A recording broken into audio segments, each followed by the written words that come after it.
shot. Hey, yo, it's time to take a shot. Time to take a shot.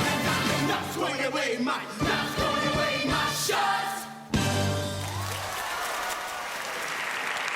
Actor Miguel Cervantes is on top of the world right now, starring as the lead in the nation's hottest musical, Hamilton. However, things were not so bright last year when his baby daughter was diagnosed with epilepsy. Dr. Freda Lewis-Hall, the chief medical officer of Pfizer, recently sat down with Miguel and his wife, Kelly. Adelaide is 15 months old now. What made you think that something was going on with her health?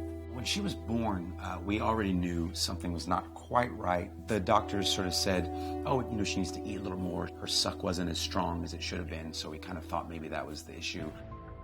When she was 5 months old, I was picking her up and I looked at her face and I noticed that a side of her face kind of drooped. I went to the pediatrician and they said, well, that sounds like it's a seizure. So we called the neurologist. We got the diagnosis of infantile spasms, which is a form of childhood epilepsy. Talk a little bit about the challenges. My wife and my daughter are in the hospital and we're trying to figure out what's happening. And it was my third audition for Hamilton. And I was really I was very emotional. And one of the major challenges for us is to not have all of the answers. Her condition is sort of under an umbrella of some other cause. So that's our first problem, is that we can't go at this and say, if we get rid of that, then we will solve our problem. We're living in a sort of unknown area as to why this is happening.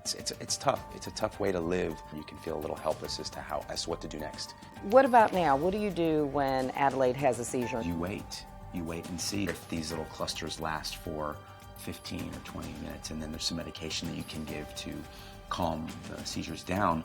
And it's terrifying because it's your baby. You want to do something. You want to stop it. You want to make it better. It's not sort of the movie version where there's a big shaking episode. Her specific type is more of a small jerks. Her eyes would sometimes roll. Her head will fall. Her arms will kind of go limp, just very, very quickly. Are there areas that she's doing better in? She is making progress. Good job! We get little bursts every now and then. She's definitely getting stronger. She holds her head up a little bit better. We are so close to rolling. Here we go. She started smiling again a couple weeks ago, and we just live for those smiles. Starring in Hamilton must be a life-changing experience. And having Adelaide and an illness that you all are managing in this way must be life-changing as well. As Hamilton, I have a voice that I can shed some light on this disease for other families who may be going through it. I was able to meet the incredible people at the Citizens United for Research in Epilepsy. There are treatments, but there is no cure, and the Cure organization is fighting for that. What recommendations do you have for families who are in this situation? Ask the questions. Be stubborn and find out, because you're going to know your child better than anyone else. The second thing is to get your support system around you. Friends, family, that's the best medicine. You all are quite a team. So, again, thank you so much for having us, sharing all of this information and your story. Of course. Thank you so much for coming. I want to thank Dr. Freda for sharing their story with us. It's important to note there are many forms of epilepsy. Adelaide has a rare form, and it is severe. Such a great family, and I was grateful to spend time with them. They are dealing with such a complex medical situation. We really wish them luck. Nearly 3 million people in the U.S. have epilepsy. It occurs most frequently in children and older adults, and it's a brain disorder that causes recurring seizures.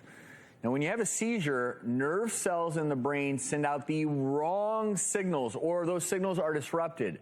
That can cause everything from spasms to loss of consciousness and other highly unusual behaviors.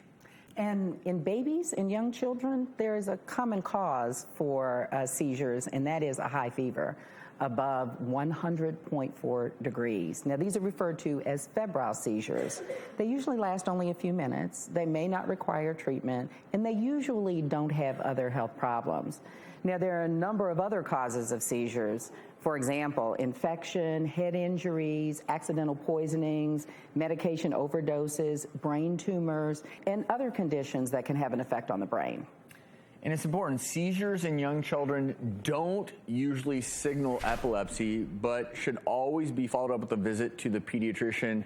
You want to provide a detailed medical history and an account that includes the length of that seizure, the child's responses, and if you can, one of the cool things about new technology, videotape what is taking place. And you know, we are learning more and more about epilepsy, especially in young children.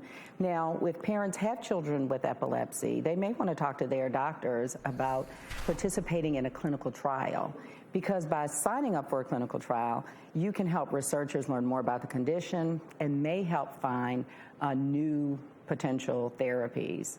Now, for more information on clinical trials, on epilepsy, and on seizures, you can go to gethealthystayhealthy.com. Well, Dr. Freda, thank you so much, and certainly we want to thank Miguel and his family for sharing their story. More to come.